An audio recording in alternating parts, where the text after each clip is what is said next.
y que sin duda alguna estamos en un momento muy importante en nuestro país, en donde recientemente se han aprobado diferentes ordenamientos en materia de violencia política, y es muy importante que todas y todos tengamos conocimiento de lo que se trata esto, ¿no? Estamos en un proceso electoral muy grande y también en un contexto muy particular, un contexto de pandemia. Entonces, yo exhorto a que siempre se encuentren ustedes en solidaridad y siempre en comunicación y siempre en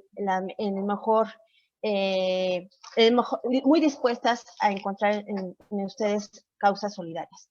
Bueno, sin más preámbulo, voy a dar inicio a la presentación, por favor. Bueno, pues como ya les mencioné, estamos en un proceso electoral que ya inició en septiembre, como ustedes ya tienen conocimiento, será uno de los procesos electorales más grandes. ¿Por qué? Porque más de 93 millones de ciudadanas y ciudadanos mexicanos que están inscritos en el Padrón Electoral Federal están convocados a las urnas. El próximo 6 de junio, en escasos 5 o 6 meses, tendremos una jornada electoral en el cual se elegirán más de casi 22,000 cargos en nuestro país. Será la renovación de 500 diputados federales, 300 diputaciones por el principio de mayoría relativa, 200 diputaciones por representación proporcional, se renovarán 30 congresos locales, excepto Coahuila y Quintana Roo, habrá renovación en 1,926 ayuntamientos, 1,063 diputaciones locales, así como la titularidad de 15 gobernaturas. La siguiente, por favor. Como ya les dije, aquí tenemos un mapa del calendario electoral, son 15 gobernaturas: Baja California Sur, Campeche, Colima, Chihuahua, Guerrero, Michoacán, Nayarit, Nuevo León, Querétaro, San Luis Potosí, Sinaloa, Sonora, Tlaxcala y Zacatecas. La siguiente. Faltan 141 días para los comicios electorales en nuestro país y ante todo se pondrá a prueba la aplicación eficaz y efectiva de la legislación que sanciona la violencia política en razón de género, que como ustedes saben fue aprobada el pasado 13 de abril. La siguiente. Y bueno, ¿qué elementos ustedes como mujeres militantes de un partido, sea el que sea, qué elementos tienen ustedes para protegerse ante casos, ante una situación de violencia política? ¿Con qué herramientas cuentan? Bueno, pues vamos a conocer algunas de ellas. Las siguientes, por favor.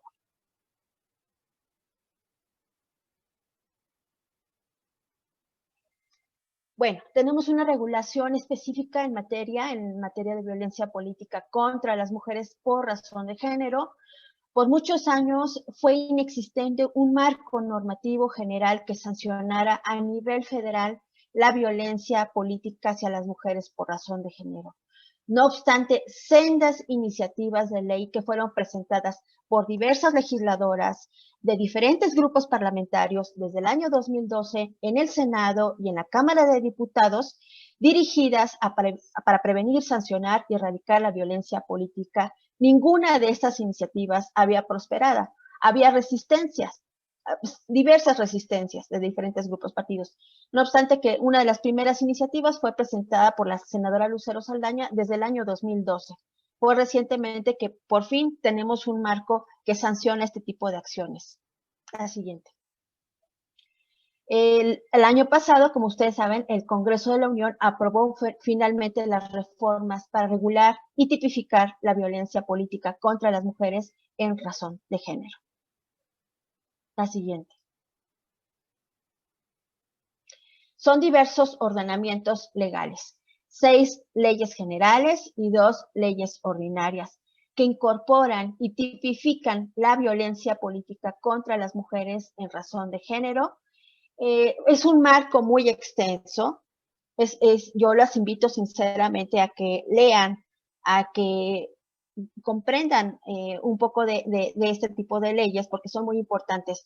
Se modificó la Ley General de Acceso a las Mujeres a una Vida Libre de Violencia, la Ley General de Partidos Políticos, la Ley General de Instituciones y Procedimientos Electorales, la Ley General del Sistema de Medios de Impugnación, la Ley General en materia de delitos electorales, la Ley General sobre responsabilidades administrativas.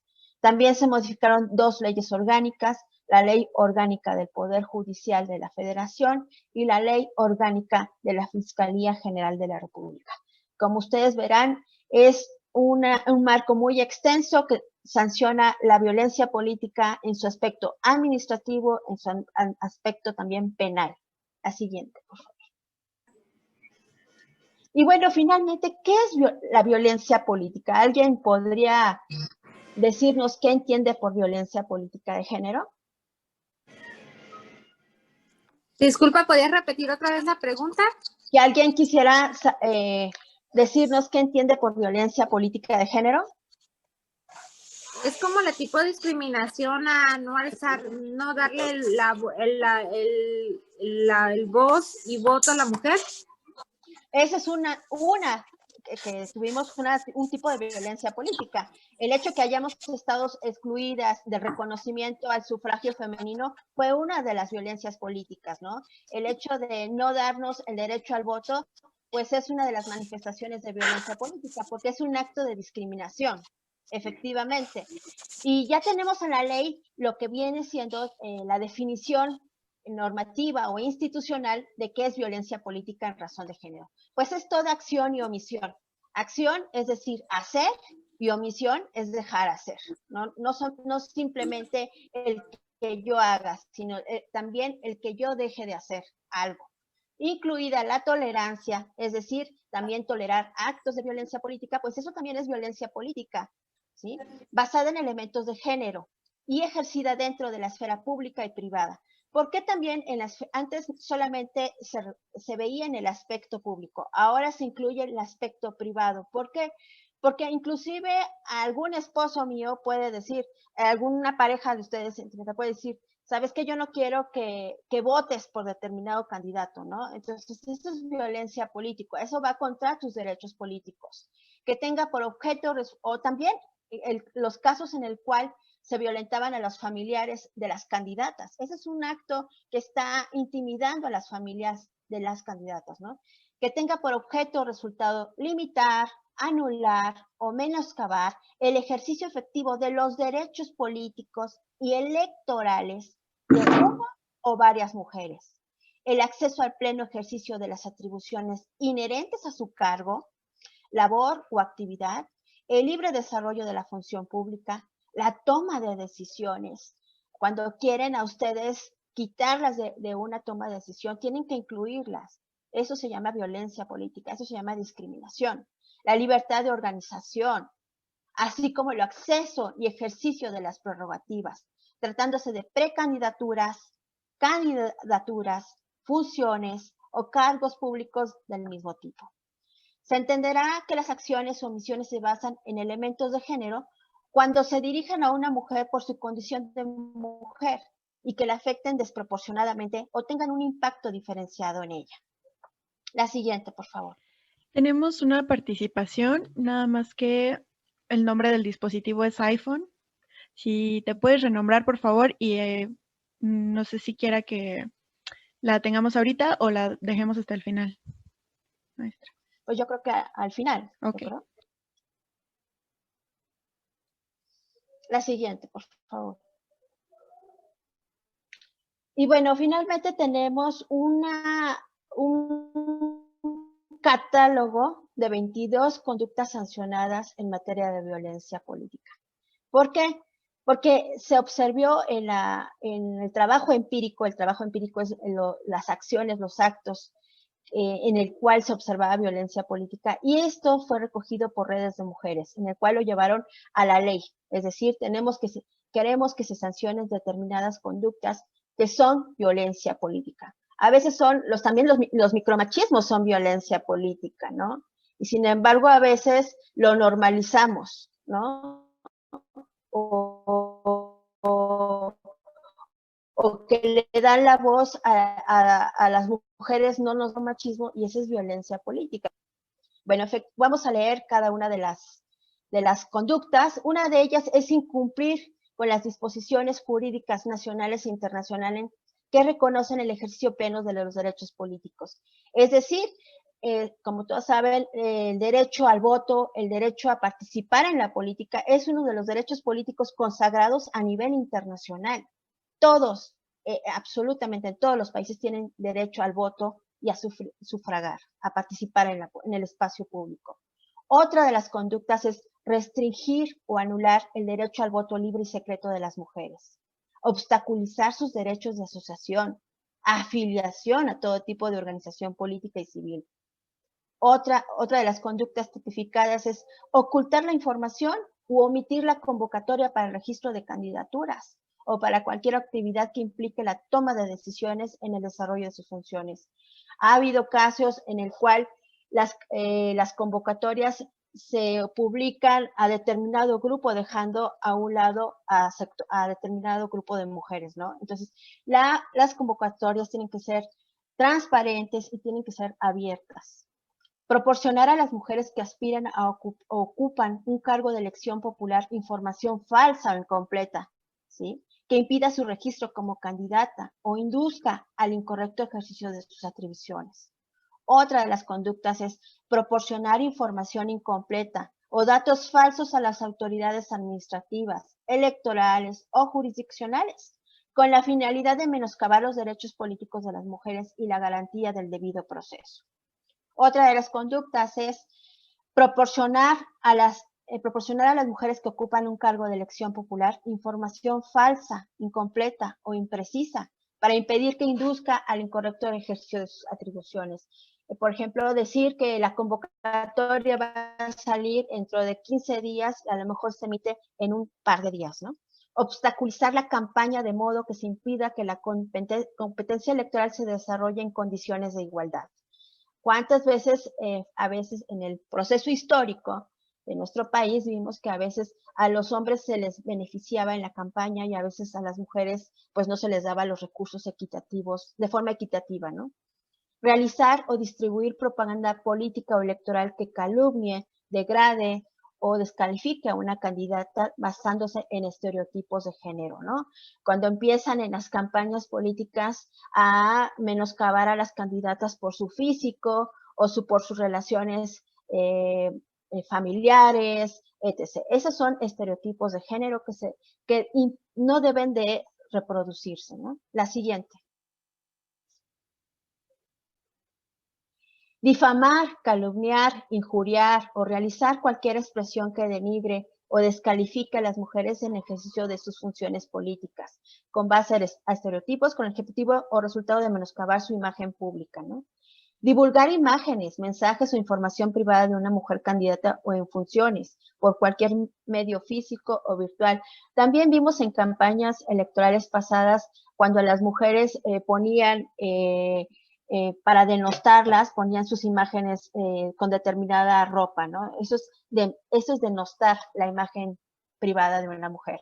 Amenazar o intimidar a una o varias mujeres o a su familia o colaboradores con el objeto de inducir su renuncia a la candidatura.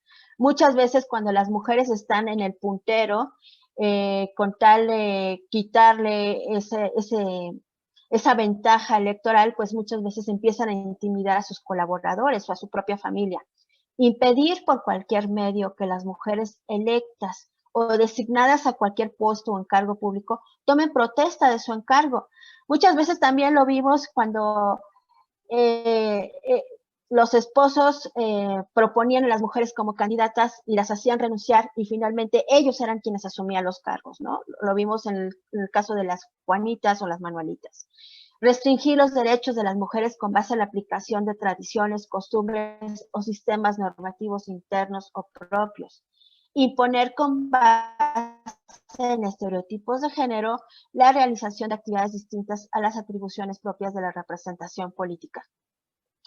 Discriminar a la mujer en el ejercicio de sus derechos políticos por encontrarse en estado de embarazo, parto o puerperio, o impedir o restringir su reincorporación al cargo tras hacer uso de la licencia de maternidad o de cualquier otra licencia contemplada en la normatividad, ¿no?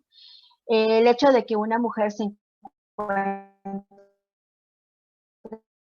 en embarazo no es un elemento de perderse o participar en la arena política.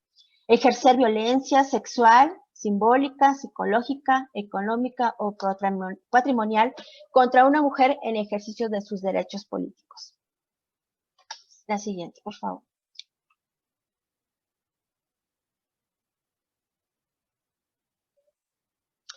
Limitar o negar arbitrariamente el uso de cualquier recurso o atribución inherente al cargo que ocupe la mujer, incluido el pago de salarios, sus dietas u otras prestaciones asociadas al ejercicio del cargo en condiciones de igualdad. Obligar a una mujer mediante fuerza, presión o intimidación a suscribir documentos o avalar decisiones contrarias a su voluntad. Obstaculizar o impedir el acceso de las mujeres a la justicia para proteger sus derechos políticos. Muchas veces a las mujeres las amenazan y decir, ¿sabes qué? Tú no vas a emitir no te vas a acercar a la justicia electoral, ¿no? ¿Pero por qué? Si es uno de sus derechos. Limitar o negar arbitrariamente el uso de cualquier recurso o atribución inherente al cargo público que ocupa la mujer, impidiendo el ejercicio del cargo en condiciones de igualdad. Imponer sanciones injustificadas o abusivas, ¿no? Como una forma de castigo o una forma de sanción, pues una forma de asustar o intimidar a las mujeres, pues les imponen sanciones injustificadas, ¿no? Cualesquiera otras formas análogas que lesionen o sean susceptibles de dañar la dignidad, integridad o libertad de las mujeres en el ejercicio de su cargo político público, de poder o de decisión que afecte sus derechos políticos electorales. La siguiente, por favor. Bueno, también tenemos una armonización legislativa pendiente. Todo esto que está en lo federal tiene que llegar a lo local. En el ámbito local, diversas entidades federativas consideran la violencia política en al menos uno de sus ordenamientos, ¿no? Aún quedan pendientes, bueno, hasta hace pocos meses, 2 entidades federativas, Zacatecas y Nuevo León, y esto tiene que llevarse a cabo, esta armonización, con base al mandato del artículo 195 constitucional. La siguiente, por favor. Bueno, también tenemos un registro nacional de personas sancionadas en materia de violencia política contra las mujeres en razón de género. ¿Qué es este registro nacional? Bueno, este registro nacional es la publicación de un registro propiamente que está al público. Ustedes lo pueden consultar en el INE, pueden poner en Google Registro Nacional de Personas y de forma inmediata les aparece el portal del INE, donde esto lo mandata el Tribunal Electoral, y es una lista pública de todas las personas que han sido sancionadas por ejercer violencia política contra la mujer. ¿Para qué sirve este registro? Bueno, pues este registro es para inhibir este tipo de violencia, ya sea de los propios compañeros militantes o de los jefes o cualquier otro contrincante, cualquier servidor público, etcétera.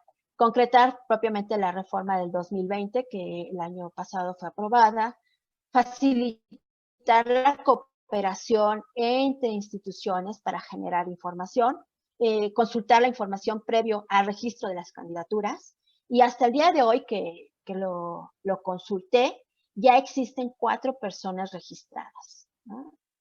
La siguiente. Y es una persona, es un hombre de Querétaro, otro hombre de Campeche, un hombre de Hidalgo y una mujer de Oaxaca. La siguiente.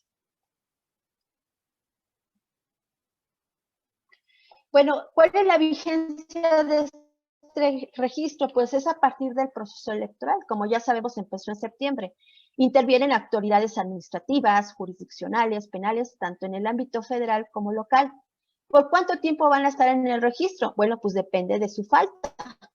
Si es una falta grave, pues van a ser 3 años. Si es una falta ordinaria, 4 años, si es especial, 5 años, y si hay reincidencia, pues 6 años, ¿no?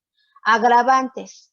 Pues hay agravantes cuando dicha violencia la cometen servidoras públicas, personas servidoras públicas, cuando son aspirantes a una candidatura independiente, o aspirantes a una precandidatura o candidatos y profesionales de los medios de comunicación. ¿Por qué los medios de comunicación? Pues porque también a veces en los medios de comunicación denostan la imagen de una mujer, ¿no? Eso ya también está muy grave, ya está grabado. Y también cuando se ejerza contra una mujer perteneciente de un pueblo o comunidad indígena, afromexicana, de la tercera edad, de la diversidad sexual o con discapacidad. La siguiente. También tenemos un observatorio de participación política de las mujeres. El objetivo pues es dar seguimiento. Surgió con la iniciativa del Instituto Nacional de las Mujeres, el Tribunal y el Instituto Nacional Electoral. Y se dio inicio el 15 de octubre del 2014 en el marco del 61 aniversario del voto de las mujeres en nuestro país. La siguiente. El objetivo, pues, es dar seguimiento y evaluación a los avances en la materia de las mujeres en la política, identificar situación de las mujeres sobre su participación y su acceso a los cargos en las tomas de decisión, y compartir y visibilizar las estrategias de empoderamiento y promoción de la participación política. En diciembre, el Instituto Nacional de las Mujeres realizó la entrega formal de la presidencia y la secretaría técnica del observatorio al Tribunal Electoral. La siguiente. También tenemos una 3 de 3 contra la violencia de género. ¿Qué es una 3 de 3? O seguramente ustedes también lo han escuchado. Pues son los lineamientos para que los partidos políticos nacionales, y en su caso los partidos políticos locales, prevengan, atiendan, no nada más es erradicar, es prevenir, atender, hay que sancionar, reparar y erradicar la violencia política contra las mujeres en razón de género. ¿Con qué objetivo? Pues con el objetivo de promover, respetar, proteger y garantizar los derechos humanos de las mujeres. Y se solicitará a las y los aspirantes a una candidatura a firmar un formato que es de buena fe y bajo protesta de decir verdad, donde se establece que no se encuentran bajo ninguno de los siguientes 3 supuestos.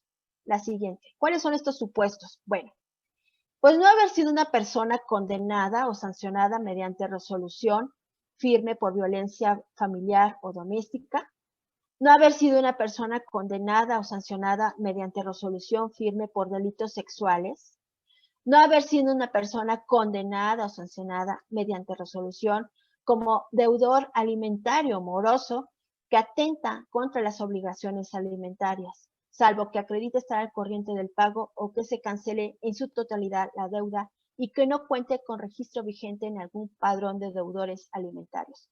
¿Por qué? Pues esto más que nada también es, yo creo que, bueno, es un acto de justicia a la niñez, ¿no? ¿Cuántas veces vemos personas que no proporcionan los alimentos a sus hijos, pero sí quieren ser candidatos, ¿no? Entonces, es un acto de congruencia, es un acto de justicia. La siguiente.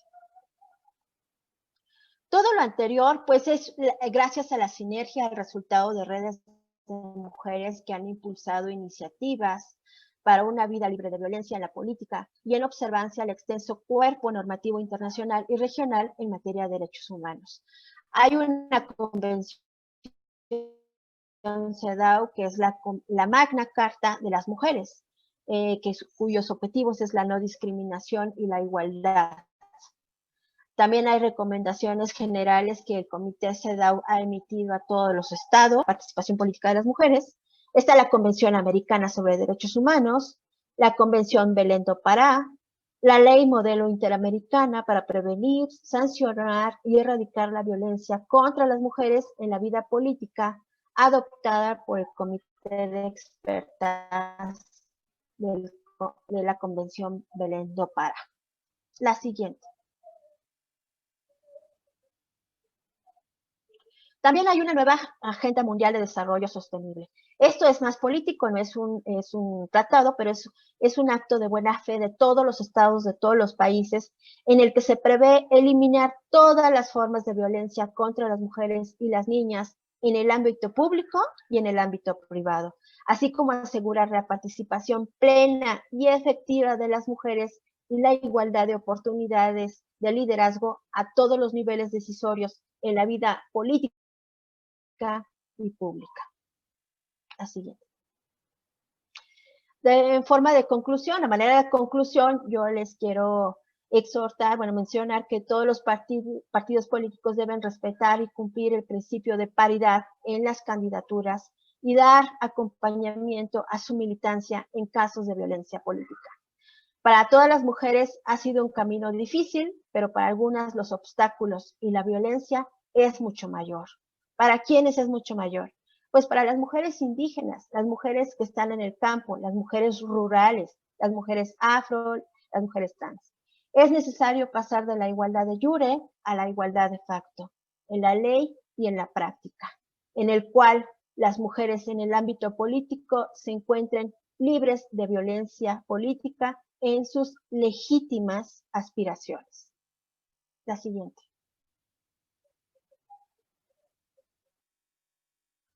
Y bueno, yo quiero quedarme con esta frase, no sé si ustedes ubiquen a esta jueza, ¿ustedes, alguien la ubica?